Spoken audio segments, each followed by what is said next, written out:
కైలాస శంకరుడే కాలడి శంకరుడిగా అవతరించారు. అందుకే ఒక్క శంకరాచార్య స్వామి వారి జీవితంలో మాత్రమే ఒక విచిత్రం. సన్యాసాశ్రమ స్వీకారమునకు పూర్వము తల్లిదండ్రులుంచిన పేరు ఏదుంటుందో అది సన్యాసాశ్రమ స్వీకారం చేసి గురువుగారి దగ్గర ప్రణవోపదేశం పొందిన తరువాత ఉండదు. దీక్షానామముగా వేరొక నామం ఉంటుంది. కానీ ఒక్క శంకర భగవత్పాదుల విషయంలో మాత్రం సన్యాసాశ్రమ స్వీకారమునకు పూర్వము తల్లిదండ్రులుంచిన పేరు శంకర. సన్యాసాశ్రమం ఇచ్చిన తరువాత వారి గురువుగారైనటువంటి గోవింద భగవత్పాదాచార్యుల వారు ఉంచినటువంటి పేరు కూడా శంకర. ఎందుకని వారికి దీక్షానామము మారలేదు అంటే ఒక్కటే కారణం. కైలాసమునందు ఉండేటటువంటి శంకరుడు ఎవరున్నాడో ఆయనే భూలోకంలో కలియుగంలో శంకర భగవత్పాదుల రూపంలో అవతరించారు. నమః కపర్దినీచ వ్యుక్తకేశాయచ అని. జటాజూటంతో ఉండేటటువంటి పరమేశ్వరుడు వ్యుక్తకేశుడై అంటే ముండిత శిరస్కుడై, శిరస్సు మీద ఏమీ వెంట్రుకలు లేకుండా గుండుతో కూడుకున్నటువంటి వాడై, బాగా అర్థమయ్యేటట్టు చెప్పాలి అంటే ఈ భూమి మీద నడయాడాడు. ఎందుచేత ఆయనకు ఆ అవసరం వచ్చింది అంటే చేతిలో ఒక ఆయుధాన్ని పట్టుకుని ధర్మ వ్యతిరేకమైనటువంటి వాళ్ళని చంపడానికి అవకాశమైనటువంటి స్థితి కాదు కలియుగ ప్రారంభం. ఎందుచేత అంటే మహాభారత యుద్ధం జరిగిన రోజులలో కృష్ణ పరమాత్మ ప్రతిజ్ఞ చేశారు. పరిత్రాణాయ సాధూనాం వినాశాయ చ దుష్కృతాం ధర్మ సంస్థాపనార్థాయ సంభవామి యుగే యుగే. నేను ధర్మాన్ని పాడు చేసేటటువంటి వాళ్ళని మట్టు పెట్టడానికి, ధర్మాన్ని మళ్ళీ సువ్యవస్థితం చెయ్యడానికి అవతార స్వీకారం చేస్తూ ఉంటాను. కానీ ధర్మ వ్యతిరేకులైన వారందరినీ చంపుకుంటూ వెళ్ళిపోతే కలియుగంలో అసలు మనుష్యుడన్నవాడు మిగలడం. కలి యొక్క ఉద్ధతి అటువంటిది. కాబట్టి ఇప్పుడు చేతిలో ఒక అస్త్రాన్ని పట్టుకుని లేకపోతే ఒక శస్త్రాన్ని పట్టుకుని ఎవరు ధర్మ వ్యతిరేకులుగా ఉన్నారో వాళ్ళందరినీ చంపేయడం తేలిక మార్గం కాదు, అది అనుసరణీయము కాదు. మనసులను ఆవహించి ఉన్నటువంటి కలివి తొలగగొట్టాలి, అందరినీ ధర్మ మార్గంలో నడిపించాలి. అందుకే ఈసారి కృష్ణ పరమాత్మ చేసినటువంటి ప్రతిజ్ఞకి కొనసాగింపుగా పరమశివుడు కైలాసంలో ఉన్నటువంటి సర్వేశ్వరుడు ఈ భూమండలం మీద అవతరించాడు. అవతరించి భారతదేశం నలుచెరగుల పాదచారి 3 పర్యాయములు పర్యటించారు.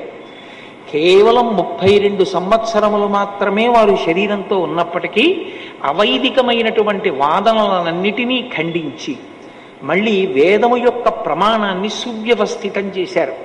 అద్వైత మార్గము శంకరాచార్యుల వారు కొత్తగా కనిపెట్టినది కాదు. అద్వైత మార్గము వేదాంతర్గతమైనటువంటి పరమ సత్యం. వారి జీవితంలో వారు చేసినటువంటి ప్రబోధమంతా అదే. అద్వైతము వేదాంతర్గతమై ఉన్నది. వేదాంతర్గతమైనటువంటి అద్వైత సిద్ధాంతాన్ని ప్రచారం చేశారు. కేవలం ఏదో ఒక సిద్ధాంత ప్రచారం చేయడం వారి లక్ష్యం కాదు. అవైదికమైనటువంటి వాదనలన్నిటినీ ఖండించారు. మళ్ళీ వేదము యొక్క ప్రమాణమును నిలబెట్టారు. నిలబెట్టి షణ్మత స్థాపనాచార్యులై మనుష్యులు భక్తి మార్గంతో నడవడానికి కావలసినటువంటి వ్యవస్థనంతటినీ ఏర్పాటు చేశారు. ఎవరు ఏ స్థాయిలో ఉన్నా ఆ స్థాయిలో భగవంతుణ్ణి పట్టుకోవడానికి వీలైనటువంటి మార్గాన్ని చూపించారు. అందుకే యథార్థమునకు ఆదిశంకరాచార్యుల వారు లేకపోతే, ఆ అవతారం లేకపోతే సనాతన ధర్మమునకు మనుగడయే ప్రశ్నార్థకమై ఉండేది. అంతటి క్లిష్ట పరిస్థితులలో వచ్చినటువంటి అవతారం శంకరావతారం. మహానుభావుడు వైదిక మార్గాన్ని మళ్ళీ సువ్యవస్థితం చెయ్యడమే కాకుండా మళ్ళీ అవైదికమైనటువంటి వాదనలు ఈ దేశంలోకి ప్రవేశించి వేద ప్రామాణ్యమును పాడు చెయ్యకూడదని 4 దిక్కులా 4 పీఠములను పెట్టి కాపుదలగా ఉంచారు. తూర్పున జగన్నాథులో గోవర్ధన పీఠము, పడమర ద్వారకలో కాళికాపీఠము, ఉత్తరమున బదరికాశ్రమములో జ్యోతిపీఠము, దక్షిణమున శృంగగిరిలో శారదాపీఠము. 4 పీఠముల నుంచి 4 వేదముల యొక్క ఆమ్నాయమును ఏర్పాటు చేసి అక్కడ పీఠాధిపతుల యొక్క పరంపర కొనసాగేటట్టుగా ఆ పరంపరలో వచ్చేటటువంటి పీఠాధిపతుల యొక్క ధర్మ ప్రచారము చేత వేదము ప్రమాణముగా ఉన్నటువంటి సనాతనమైనటువంటి ధర్మమునకు ఏ విధమైన వైక్లభ్యమూ కలగకుండా అది కొనసాగింపు పొందేటట్టుగా చక్కటి వ్యవస్థని ఏర్పాటు చేసినటువంటి మహాపురుషులు జగద్గురువులు ఆదిశంకర భగవత్పాదులు. అటువంటి శంకరులు ప్రస్థానత్రయానికి భాష్యం ఇచ్చారు. ప్రస్థానత్రయము అంటే భగవద్గీత, బ్రహ్మసూత్రములు, ఉపనిషత్తులు, ఈ మూడిటికి భాష్య గ్రంథాలను ఇచ్చారు. అంత పెద్దవాటికి భాష్య గ్రంథాలు చదువుకోలేరేమో అన్నవారి కోసం తరువాతి స్థాయిలో అందుకోవడానికి వీలుగా భగవత్ సంబంధమైనటువంటి భక్తి జ్ఞానములను ఏర్పాటు చేసుకుని వైరాగ్యమును పొందడానికి వీలుగా శివానందలహరి, సౌందర్యలహరి వంటి గ్రంథములను రచించి లోకానికి అందించారు. శంకరాచార్యుల వారు ఈ దేశానికి చేసినటువంటి మహోపకారం ఏమిటంటే, అందరు దేవతల మీద వారు వివిధ వృత్తములలో స్తోత్రములను రచన చేశారు. కొన్ని భుజంగ స్తోత్రములు, వారు స్పృశించని దేవతాస్వరూపం లేదు. సుబ్రహ్మణ్యేశ్వర స్వామి వారు, గణపతి, పార్వతీ పరమేశ్వరులు, శ్రీకృష్ణ పరమాత్మ, లక్ష్మీదేవి, శ్రీ మహావిష్ణువు, మీనాక్షి, పంచరత్నాలు, వారు స్పృశించినటువంటి దైవం లేదు. అందరు దైవాల మీద వారు స్తోత్రాలు ఇచ్చారు. స్తోత్రాలు ఇవ్వడం ఒక ఎత్తైతే, ఏ స్తోత్రంలోనూ కూడా వారు నేను చేస్తున్నాను ఈ స్తోత్రాన్ని అన్న భావన వచ్చేటట్టుగా వారు చెయ్యలేదు శ్లోకాలను. మీరు సంగీతంలో త్యాగరాజస్వామి వారి యొక్క కృతులను చూస్తే, త్యాగరాజస్వామి కీర్తనలలో త్యాగరాజనుత అని ఉంటుంది, ముద్ర అంటారు దాన్ని. త్యాగరాజనుత అంటే అదో ముద్ర. అంటే ఇది త్యాగరాజస్వామి వారి కీర్తన. మీరు త్యాగరాజనుత అని కీర్తన చేస్తే త్యాగరాజు చేత పొగడబడినవాడా అని అర్థం వస్తుంది. శంకరాచార్యుల వారు జగద్గురువుగా ఈ దేశానికి చేసిన మహోపకారం ఏమిటంటే, ఎక్కడెక్కడ లోకానికి ప్రయోజనం కలగాలని వారు స్తోత్రాన్ని అందించారో అక్కడక్కడ వారు రెండు మాటలను ప్రయోగించారు. నహ, మాం. సంస్కృతంలో ఈ రెండు మాటలకి ఒక ప్రత్యేకమైనటువంటి స్థాయి. మాం అంటే నన్ను, నహ మమ్ములను. ఎందుకు ఆ మాటలు వేశారంటే, అది శంకరాచార్య కృతమై శంకరాచార్యుల వారు ఆ స్తోత్రం వలన లబ్ధి పొందడం ఆయన యొక్క ఉద్దేశ్యం కాదు. రేపటి రోజున ఈ స్తోత్రాన్ని ఎవడు చదువుకుంటాడో వాడు భగవంతుడి ముందు కూర్చుని ఆ స్తోత్రం చదివితే, లేదా భగవంతుణ్ణి ధ్యానించి ఆ శ్లోకాన్ని చదివితే, మాం అన్నప్పుడు ఆ రక్షణ వాడికి కలగాలి, నహ అన్నప్పుడు ఆ రక్షణ వారికి కలగాలి. అందుకే వారు స్తోత్ర రచన చేసి ఫలితాన్ని మనకి కట్టబెట్టారు. ఇది ఒక తండ్రి కొడుకు కొరకు ఎలా ఏర్పాటు చేస్తాడో అలా మన కొరకు కాలంలో ఎన్ని సంవత్సరములు దాటిపోనివ్వండి, ఎన్ని దశాబ్దములు శతాబ్దములు గడిచిపోనివ్వండి, మళ్ళీ మనం సక్రమంగా దేవతలని ఆరాధన చెయ్యడంలో స్తోత్రాన్ని చెప్పగలమో చెప్పలేమోనని మన కొరకు శంకర భగవత్పాదులు అత్యద్భుతమైనటువంటి స్తోత్రములను అందించారు. ఆ స్తోత్రములకి ఒక ప్రత్యేకత ఉంటుంది. ఏమా ప్రత్యేకత అంటే, ఒక్కొక్క స్తోత్రం ఒక్కొక్క ఆశ్రమంలో ఉన్న వాళ్ళకి ఎక్కువ ప్రయోజనాన్ని కల్పించేదిగా ఉంటుంది. జిజ్ఞాసువులు ఉంటారు, అంటే అసలు భగవంతుడి గురించి తెలుసుకోవాలి, అసలు గురువు అంటే ఎవరు తెలుసుకోవాలి, తల్లి అంటే ఎవరు, తండ్రి అంటే ఎవరు, పాపం అంటే ఏమిటి, పుణ్యం అంటే ఏమిటి, లేకపోతే సాధన అన్న మాటకు అర్థం ఏమిటి, దైవము అని ఎవరిని పిలవాలి, ఇవి తెలుసుకోవాలి అనుకున్న జిజ్ఞాసువుల కొరకు వారు ఒక అద్భుతమైనటువంటి స్తోత్రాన్ని ఇచ్చారు. దాన్ని ప్రశ్నోత్తరమాలిక అంటారు. ప్రశ్న ఎవరో వెయ్యలేదు శంకరాచార్యుల వారిని, సాధకుని యొక్క స్థాయిలోకి ఆయన కిందకొచ్చి అయోమయావస్థలో ఉన్నటువంటి సాధకుడు జిజ్ఞాసు అయి తెలుసుకోవాలనుకున్నప్పుడు ఎటువంటి ప్రశ్నలు వేస్తాడో ఆ ప్రశ్నలు ఆయనే వేశారు. జగద్గురు స్థాయిలో కూర్చుని అయోమయావస్థకి గురి కావలసిన అవసరం లేకుండా చాలా తేలికైన మాటలతో, లఘువైన సమాధానాలతో జవాబులు ఇచ్చారు. ఇచ్చి దానికి ఆయన ఇంకొక పేరు పెట్టలేదు. శంకరులు ఎప్పుడు ఎక్కడ ఏ పేరు పెట్టినా, ఏ పేరుతో పిలిచినా దానికి ఒక ప్రాధాన్యత ఉంటుంది. శంకర వాంగ్మయమునందున్నటువంటి అద్భుతం అదే. ఆయన దానికి ప్రశ్నోత్తర మాలిక అని పేరు పెట్టారు. మాలికకి ప్రయోజనం ఏమిటంటే ధరించడం. ధరించి వాసన చూసి పక్కన పెట్టినా ధరించి ఉన్నట్టే లెక్కలోకి వస్తుంది. నాకు ఇప్పుడు ఈ మాల పట్టుకొచ్చారు. ఈ మాల ప్రయోజనమేమి? నా మెడలో వేయడమే. నా మెడలో వేసిన తరువాత నేను వాసన చూసి పక్కన పెడితే అది ఇక నేను స్వీకరించినట్టే, నేను అనుభవించినట్టే ఆ మాలని. అది మెడలో వేయబడుతుంది కాబట్టి దానికి మాల అని పేరు. ఆయన అన్నారు ప్రశ్నోత్తర మాలిక అంటే ఇది నువ్వు చదివి వదిలిపెట్టేది కాదు, ఇది నీ మెడలో ఉండాలి. మెడలో అంటే కంఠమునకు తగులుతుంది, కంఠగతమై ఉండాలి. ఇది నీకు ఎప్పుడూ ధారణలో ఉండాలి. ధారణలో ఉంటే గురువెవరు? వెంటనే శంకరులు ఏం చెప్పారో జ్ఞాపకం వస్తుంది. ఓ గురువు గారంటే ఇది. అమ్మ ఎవరు? వెంటనే గుర్తొస్తుంది, ఓ శంకరులు ఇలా చెప్పారు. కాబట్టి దానికి ఆయన ప్రశ్నోత్తర మాలిక అని పేరు పెట్టారు. ఇప్పుడు ఆ ప్రశ్నోత్తర మాలిక రోజు చదువుకుంటే ఏమవుతుందండి అని అడిగారు అనుకోండి. ప్రశ్నోత్తర మాలిక రోజు చదువుకుని ప్రశ్నోత్తర మాలికకి వ్యాఖ్యానం వింటే జిజ్ఞాసువుకి స్పష్టమైన అవగాహన కలుగుతుంది. అయోమయమంతా పోతుంది. ఎంత గొప్పగా పోతుందంటే అవ్యక్తరేఖామివ చంద్రరేఖాం పంసు ప్రసిద్ధామివ హేమరేఖాం క్షతప్రరూఢామివ బాణరేఖాం వాయుప్రభిన్నామివ మేఘరేఖాం అంటారు వాల్మీకి మహర్షి. వాయువు చేత కొట్టబడిన మేఘము చెదిరిపోయినట్టుగా అయోమయావస్థ అంతా పోయి స్పష్టమైన అవగాహన కలుగుతుంది. సాధకుల ప్రయోజనము కొరకు ప్రశ్నోత్తర మాలికనిచ్చారు వారు. అలాగే అద్వైతానుభూతి ఒక గ్రంథాన్ని ఇచ్చారు. అలాగే వారి శరీరాన్ని విడిచిపెట్టేసేటప్పుడు శిష్యులు వెళ్ళి అడిగారు, అయా మీరిచ్చిన వాంగ్మయం మహాసముద్రం, మీరు అవతార పరిసమాప్తి చేస్తున్నారు, ఇక ఆ తర్వాత శరీరంలో ఉండి పిలిస్తే పలకడానికి మీరుండరు, కాబట్టి మాకు సమస్తమైనటువంటి వేదాంత సారాన్ని అనుష్ఠానంలో మేము గుర్తు పెట్టుకోవలసినవి, పాటించవలసినవి లఘువుగా చెప్పండి అంటే అప్పుడు వారు అవతార పరిసమాప్తి చేసే ముందు కొన్ని మాటలు చెప్పారు. వేదో నిత్యమధీయతాం తదుదితం కర్మస్వనుష్ఠీయతాం. అవతారం దేనికొచ్చిందో అవతార పరిసమాప్తి కాలమనందు ఆ మాటతో పూర్తి చేశారు. ఎందుచేత అంటే లోకంలో లౌకికంగా కూడా ఒక మర్యాద ఉంటుంది. చనిపోయే ముందు ఒక వ్యక్తి వాంగ్మూలం ఏదిస్తాడో అదే సత్యము అని. అవతార పరిసమాప్తి కాలమునందు కూడా శంకర భగవత్పాదులు తన అవతార ప్రయోజనాన్ని చెప్పారు. వేదో నిత్యమధీయతాం, వేదమును ప్రమాణముగా అంగీకరించు.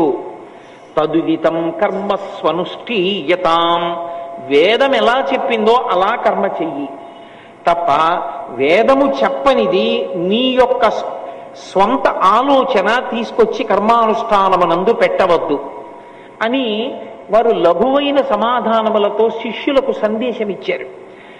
ఒక్కొక్క స్తోత్రము, ఒక్కొక్క గ్రంథము, ఒక్కొక్క ఆయన ఇచ్చినటువంటి అనుగ్రహ భాషణము ఒక్కొక్క స్థాయిలోని వారి కొరకు ప్రత్యేకంగా నిర్దేశించారు. మోహాన్ని పోగొట్టడానికి మోహముద్గరము అని భజగోవిందం భజగోవిందం గోవిందం భజమూఢమతే అంటూ ఇచ్చారు. అర్ధనారీశ్వర స్తోత్రము అని ప్రత్యేకంగా ఒక స్తోత్రాన్ని శంకర భగవత్పాదులు చేశారు. ఈ అర్ధనారీశ్వర స్తోత్రం ఎవరి కొరకు? యథార్థమునకు అర్ధనారీశ్వర స్తోత్రం ఎవరి కొరకు అంటే ఆశ్రమములను దృష్టిలో పెట్టుకుని మాట్లాడినప్పుడు గృహస్థాశ్రమమునందున్న వారి కొరకు అర్ధనారీశ్వర స్తోత్రాన్ని ఇచ్చారు. బ్రహ్మచారిగా ఉన్నవాడికి అర్ధనారీశ్వర స్తోత్రం అంత గొప్ప ప్రయోజనకారి అని చెప్పడం కష్టం. అలాగే వానప్రస్థుకి, సన్యాసికి ఆ వైభవాన్ని కీర్తించడానికి, మనసులో పెట్టుకోవడానికి పనికొస్తుందేమో కానీ ఒక ప్రయోజనాన్ని వనకూర్చడంలో కేవలముగా గృహస్థాశ్రమంలో ఉన్న వాళ్ళకి మాత్రం కరదీపికగా గొప్ప ప్రయోజనాన్ని చేకూర్చగలిగినటువంటి ఒక మణిగా శంకర భగవత్పాదులు బహూకరించినటువంటి అపూర్వమైనటువంటి స్తోత్రం అర్ధనారీశ్వర స్తోత్రం. ఈ అర్ధనారీశ్వర స్తోత్రం యొక్క ప్రయోజనం ఏమి అంటే ఈ అర్ధనారీశ్వరుణ్ణి అసలు ఎప్పుడు ఉపాసన చెయ్యాలి ఈ స్వరూపాన్ని అని అంటే దీన్ని ప్రధానంగా మనకు ఉపాసనలో ఎక్కడ కనపడుతుందంటే అట్ల తద్ది అని చేస్తూ ఉంటారు ఆడపిల్లలు. అట్ల తద్ది చేసినప్పుడు ఈ అర్ధనారీశ్వర స్వరూపాన్ని ఉపాసన చేసి పూజ చెయ్యాలి అని నియమం. అలాగే వివాహ పూర్వము అట్ల తద్ది చేస్తారు కన్యకామణులు. దాని ప్రయోజనం ఏమిటి? మంచి భర్త రావడం. మంచి భర్త అన్న మాటకి ఏమిటి అర్థం? మంచి భర్త అంటే ఐశ్వర్యం ఉన్నవాడా, చదువుకున్నవాడా, అందంగా ఉన్నవాడా, భార్య చెప్పిన మాటని ఒప్పుకునేవాడా, లేకపోతే తాను భార్యకి దిశానిర్దేశము చెయ్యగలిగినటువంటి వాడా, తన చిటికిన వేలు పట్టుకున్నందుకు ఉద్ధరించగలిగిన వాడా? ఎవరు మంచి భర్త రావడం అంటే?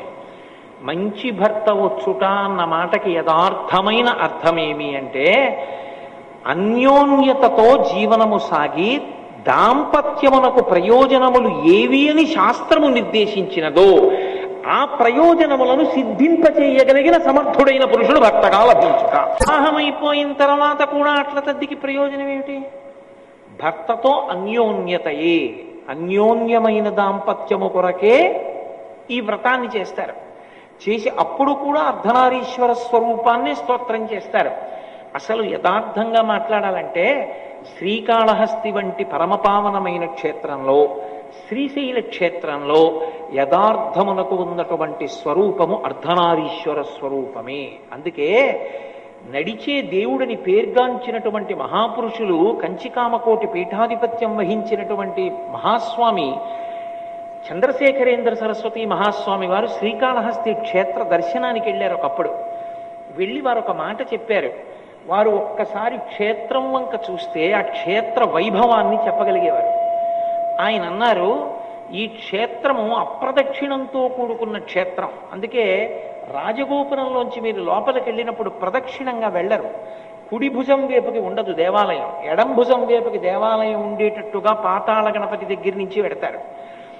అప్రదక్షిణంగా లోపలికి వెడుతున్నాము అంటే రాహుకేతు పూజలు ఫలించేటటువంటి క్షేత్రము ఈ క్షేత్రమే. అందుకే దాని వ్యవస్థయే అప్రదక్షిణంగా వెళ్ళేటట్టు ఉంది. ఇక్కడ స్థలవృక్షం మహాబిల్వం.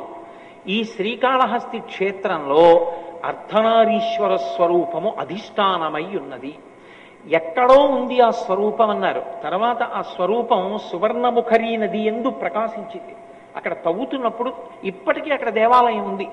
కాబట్టి శ్రీకాళహస్తి క్షేత్రమునందు అర్ధనారీశ్వర స్వరూపం, శ్రీశైల క్షేత్రమునందు కూడా జ్యోతిర్లింగం ఒకచోట, భ్రమరాంబాదేవి ఒకచోట ఉన్నప్పటికీ అది అర్ధనారీశ్వర స్వరూపంతోనే ఉంటుంది. అందుకే ఇప్పటికీ శ్రీశైల క్షేత్రంలో సుప్రభాత పఠనం చేసి ప్రపత్తి చేసేటప్పుడు భ్రమరాంబా సహిత మల్లికార్జునుణ్ణి అర్ధనారీశ్వర స్వరూపంగానే స్తవం చేస్తారు. సోమోత్తంశ అపురి రామార్థభాగ శ్రీశైలాగ్రే కలతి వసతిర్విశ్వరక్షాధురీణ ఏణం పాణౌ సరసి తరుణోల్లాసమేణాంకఖండం పార్శ్వే వామే వపుషి తరుణీ ద్రక్షు కారుణ్యలీలాం భూతిం పాలే స్మితమభిముఖే గాంగమం భక్తపద్దే బిభ్రత్రేమ్నా భువనమఖిలం శ్రీగిరీశ సపాయాత్. శ్రీగిరీశ సపాయాత్, ఓ శ్రీగిరి, ఈ శ్రీశైల క్షేత్రమునందుండేటటువంటి మల్లికార్జునుడా, నీ స్వరూపం ఏమిటో తెలుసా?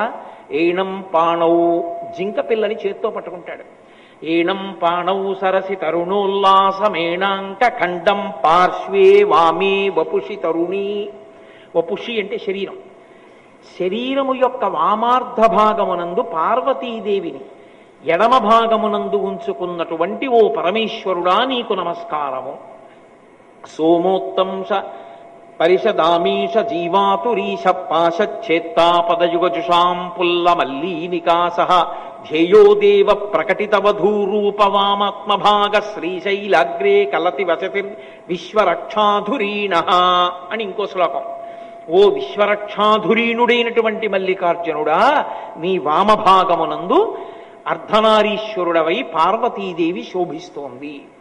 ఈ రెండు క్షేత్రములు అర్ధనారీశ్వర స్వరూపమునకు సంబంధించిన క్షేత్రములే. అటువంటి అర్ధనారీశ్వర స్తవాన్ని శంకర భగవత్పాదులు ప్రత్యేకంగా గృహస్థాశ్రమంలో ఉన్న వాళ్ళ కొరకే ఇచ్చారు. ఈ గృహస్థాశ్రమంలో ఉన్న వాళ్ళ కొరకు సన్యాసాశ్రమంలో ఉన్న శంకరాచార్యుల వారికి ఇవ్వవలసినంత అగత్యమేమి? వారు జగద్గురువులు. జగద్గురువులు కనుక వర్ణాశ్రమములు